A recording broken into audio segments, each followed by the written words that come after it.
हिमालय की पहाड़ियों में बसा एक शांत मठ, जहां युवा साधु अर्जुन को उसकी जिज्ञासा और सीखने की इच्छा के लिए जाना जाता था। हालांकि उसने सरलता, मौन और सेवा की प्रतिज्ञा ली थी, लेकिन उसके दिल में कुछ हिल रहा था, जीवन के गहरे सत्य की खोज का एक जज्बा। मुख्य साधु गुरुदेव ने अर्जुन की इस बेचैनी को भांप लिया और एक दिन उसे अपने कमरे में बुलाया।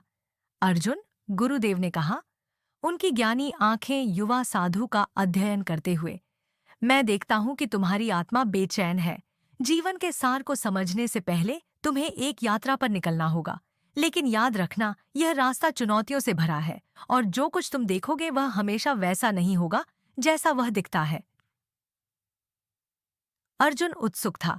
आखिरकार उसे मठ की दीवारों के बाहर खोज करने का मौका मिल रहा था।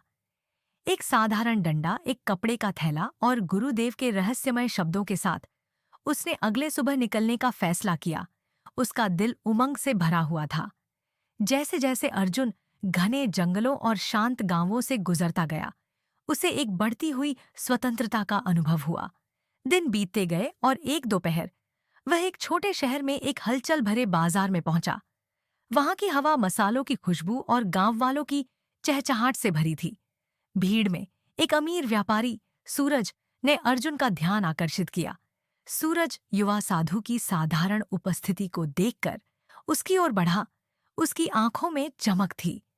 अरे एक साधु, तुम्हारे पास तो महान ज्ञान होना चाहिए।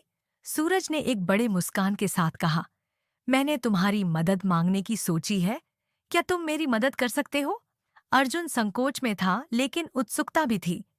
तुम्हें किस तरह की मदद चाहिए? सूरज ने अर्जुन को अपने भव्य घर की ओर ले जाने का फैसला किया, जो शहर के किनारे पर था। अंदर दीवारें सुनहरे फ्रेम वाले आईनों और उत्कृष्ट चित्रों से सजी थीं। सूरज ने कोने में एक बड़े बंद बक्से की ओर इशारा किया। इस बक्से में एक खजाना है, सूरज ने फुसफुसाते हुए कहा, लेकिन मैं इसे नहीं खोल सकता। कहा जाता है कि केवल वही इसे खोल सकता है जिसने जीवन के सत्य को देखा है। अगर तुम इसे खोल सको तो आधा खजाना तुम्हारा होगा। अर्जुन उलझन में था। खजाना? क्या यही गुरुदेव चाहता था? उनकी शिक्षाएं हमेशा इस बात पर जोर देती थीं कि असली धन आध्यात्मिक ज्ञान में है, भौतिक संपत्ति में नहीं। फिर भी उत्सुकता ने उसे प्रभावित किया। अर्जुन ने बक्से के सामने बैठकर एक मंत्र पढ़ा, जो उसने मठ में सीखा था। धीरे धीरे बक्सा खड़खड़ाकर खुल गया, लेकिन उसकी हैरानी के लिए अंदर कोई खजाना नहीं था, केवल कुछ पुराने स्क्रॉल थे। सूरज का चेहरा क्रोध से लाल हो गया। तुमने मुझे धोखा दिया, उसने चिल्लाया। खजाना कहाँ है? अर्जुन चौंक गया। मैंने केवल तुम्हारी बात मानी, ये स्क्रॉल तुम्हारे लिए महत्वपूर्ण उत्तर हो सकते हैं। लेकिन सूरज, लालच से अंधा, अर्जुन को अपने घर से बाहर फेंक दिया, चेतावनी दी कि वह फिर कभी ना आए। निराश होकर अर्जुन अपनी यात्रा जारी रखता है, यह सोचते हुए कि क्या उसने किसी तरह असफलता का अनुभव किया। कई और दिन बीत गए। जब अर्जुन पहाड़ों में गहराई से आगे बढ़ा, एक शाम उसे एक शांत झील मिली, जो ऊंचे पेड़ों से घिरी हुई थी। जब वह पानी के किनारे बैठा, एक वृद्ध महिला उसके पास आई। वह कमजोर थी, लेकिन उसकी आंखों में एक चमक थी। शुभ संध्या, युवा साधु, उसने गर्मजोशी से अभिवादन किया। मैं देखती हूँ तुम थके हुए हो, आओ मेरे खाने को साझा करो। कृपा के लिए आभारी, अर्जुन उसके छोटे से झोंपड़े में गया। रात के खाने के दौरान महिला ने अर्जुन को अपने बेटे रमेश के बारे में बताया, जो कई साल पहले धन की खोज में चला गया था, लेकिन कभी वापस नहीं आया। मुझे डर है कि दुनिया ने उसे ले लिया है, उसने कहा। शायद तुम अपनी बुद्धि के साथ मेरी मदद कर सको। अर्जुन को उस वृद्ध महिला की मदद करने की प्रबल इच्छा हुई। मैं जो कर सकता हूँ, करूँगा। अगली सुबह वह उस पास के गांव की ओर चल पड़ा, जहां रमेश को आखिरी बार देखा गया था। जब उसने चारों ओर पूछताछ की, तो एक मछुआरे ने बताया कि रमेश एक चोरों के समूह के साथ जुड़ गया था, जो जंगल में रहते थे। दृढ़ संकल्पित, अर्जुन जंगल की ओर बढ़ा और जल्दी ही उसे कुछ दुर्जन पुरुषों का कैंप मिला। उनमें से एक था रमेश, जिसका चेहरा लालच और अपराध के वर्षों से कठोर हो गया था। तुम अपना समय बर्बाद कर रहे हो, रमेश ने कहा जब अर्जुन ने उसे बताया कि वह क्यों आया था। मुझे उस जीवन में लौटने में कोई रुचि नहीं है। अर्जुन का दिल टूट गया। उसने महसूस किया कि केवल शब्दों से किसी को बदलना संभव नहीं है जो स्वार्थ से भरा हुआ हो। लेकिन इससे पहले कि वह जा सके, एक चोर ने अर्जुन के डंडे को पकड़ लिया, उसे जासूसी करने का आरोप लगाते हुए। हड़बड़ाहट बढ़ गई क्योंकि गिरोह उसके चारों ओर आ गया, हथियार उठाए।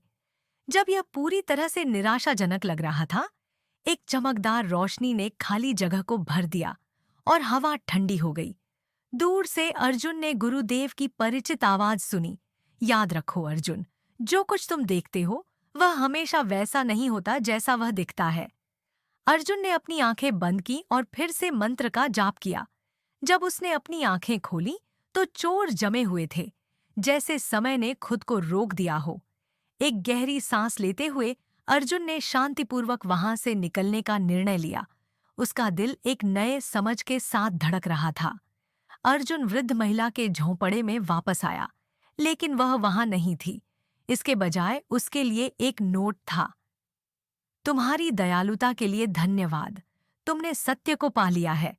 अब वहां लौट आओ जहां तुम्हें होना चाहिए। अचकचाया, लेकिन समझदार, अर्जुन ने मठ की ओर वापसी की। गुरुदेव दरवाजे पर उसकी प्रतीक्षा कर रहे थे। उनके चेहरे पर एक जानने वाली मुस्कान थी। मैं देखता हूं कि तुमने पाठ सीखा है, गुरुदेव ने कहा। अर्जुन ने गहरी नतमस्तक किया। हाँ गुरु, मैंने सीखा है कि सत्य हमेशा बड़े खजानों या दूसरों के जीवन को बदलने में नहीं होता। कभी कभी सत्य हमारे भीतर होता है, हमारे इरादों और कार्यों में। गुरुदेव ने सिर हिलाया।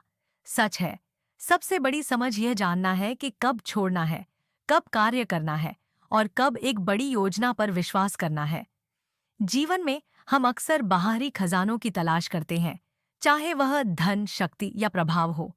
लेकिन सच्ची संतोष तब मिलती है जब हम अपनी आंतरिक सत्य को समझते हैं।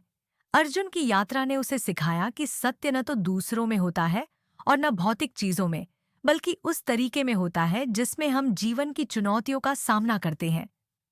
खुद के प्रति सच्चे रहकर और ईमानदारी से कार्य करके हम अपने भीतर असली खजाना पाते हैं।